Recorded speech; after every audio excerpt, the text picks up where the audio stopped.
Saudi அரேபியாவின் இன்றைய செய்திகள். 2 புனித மசூதிகளின் பாதுகாவலர் மன்னர் சல்மான் சவுதி அரேபியாவின் ராஜாவாக சிம்மாசனமேறி 6வது ஆண்டு நினைவு நாள் வந்துவிட்டது.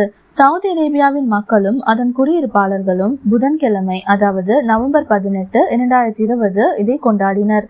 சவுதி அரேபியாவில் உள்ள மருத்துவமனை மற்றும் மருத்துவ மைய ஊழியர்கள் கடமையில் இருக்கும்போது அங்கீகரிக்கப்பட்ட ஆடை குறியீட்டை கண்டிப்பாக கடைபிடிக்கும்படி அறிவுறுத்தப்படுகிறார்கள். மேலும் இஸ்லாத்திற்கு முரணான படங்கள், எழுத்துக்கள் அல்லது கோஷங்களை கொண்ட எந்த ஆடைகளையும் அணிய வேண்டாம்.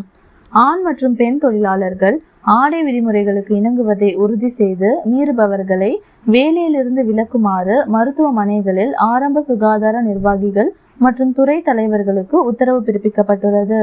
ஒவ்வொரு சுகாதார பயிற்சியாளரும் உத்தரவுடன் இணைக்கப்பட்ட அறிவிப்பு படிவத்தில் கையெழுத்திட வேண்டும். அறிவிப்பு படிவத்தில் சுகாதார வசதிகளின் ஆடை குறியீடுக்கு இணங்க தயாராக இருப்பது மற்றும் வெளிப்படையான, இறுக்கமான அல்லது திறந்த ஆடைகளை அணிவதற்கான தடை ஆகியவை அடங்கும். சவுதி அரேபியாவில் உள்ள பொது போக்குவரத்து துறை முரூர் ஓட்டுநர்களை எச்சரிக்கிறது.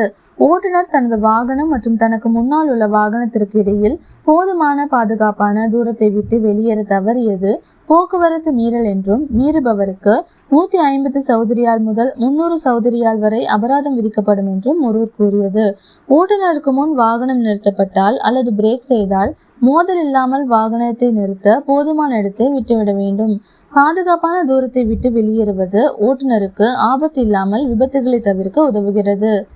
இந்தியாவிலிருந்து சவுதி அரேபியாவுக்கு விமானங்களை மீண்டும் தொடங்க ரியாதில் உள்ள இந்திய தூதரகம் செய்யும் முயற்சிகள் தொடர்ந்து நடந்து வருகின்றன.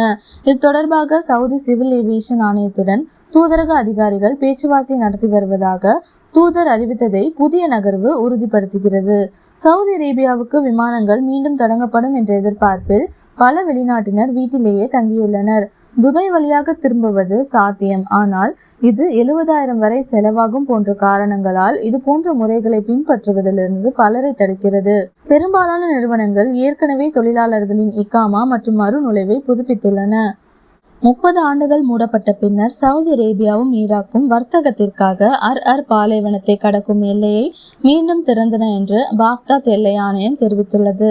குவைத்தில் சதாம் ஹுசேன் படையெடுப்பை தொடர்ந்து இரு நாடுகளும் உறவுகளை வெட்டிய பின்னர் 1990 முதல் அர் எல்லை மூடப்பட்டுள்ளது. ஈராக்கிற்கான சவுதி தூதர் உள்ளிட்ட உயர் ஈராக் அதிகாரிகள் மற்றும் சவுதி அதிகாரிகள் முறையாக எல்லையை திறக்க பயணம் செய்தனர். அங்கு சரக்கு லாரிகள் காத்திருந்தன. சவுதி அரேபியாவின் மனிதவள மற்றும் சமூக மேம்பாட்டு அமைச்சர் சவுதிகளுக்கான குறைந்தபட்ச சம்பள கணக்கீட்டை 3000 முதல் 4000 சவுதி ரியால்களாக உயர்த்தும் அமைச்சரவை முடிவை வெளியிட்டார். மனிதவள அமைச்சகம் ஒரு செய்தி குறிப்பை வெளியிட்டது. அந்த முடிவின்படி சவுதி தொழிலாளி நித்தாக்கத் திட்டத்தின் சவுதிசேஷன் சதவீதத்தில் ஒரு தொழிலாளி கணக்கிடப்பட வேண்டும். அவருடைய மாத சம்பளம் 4000 சவுதி ரியால்களுக்கு குறைவாக இருக்கக்கூடாது. பயங்கரவாத மற்றும் தீவிரவாத கருத்துக்களை பரப்புவதற்கும் பயங்கரவாத அமைப்புகளை ஊக்குவிப்பதற்கும் இணைய மற்றும் மின்னணு தளங்களை தவறாக பயன்படுத்துபவர்களுக்கு கடுமையான அபராதம் விதிக்கப்படும் என்று செவ்வாயன்று பொது வழக்கு விசாரணை எச்சரித்தது. இத்தகைய குற்றங்களில் குற்றவாளிகள் என கருதப்படுபவர்களுக்கு அதிகபட்சமாக 10 ஆண்டுகள் சிறை தண்டனை அல்லது 5 மில்லியன் சவுதி ரியால் வரை அபராதங்கள் விதிக்கப்படும். ஐக்கிய அரபு எமிரேட்ஸ் விசாக்கள் காலாவதியான குடியிருப்பாளர்களுக்கான சலுகை காலத்திற்கான நீட்டிப்பை அறிவித்தது. முன்னதாக காலக்கெடு நவம்பர் 17. இப்போது சலுகை காலம் இந்த ஆண்டு இறுதி வரை நீட்டிக்கப்பட்டுள்ளது, அதாவது டிசம்பர் 31, 2020.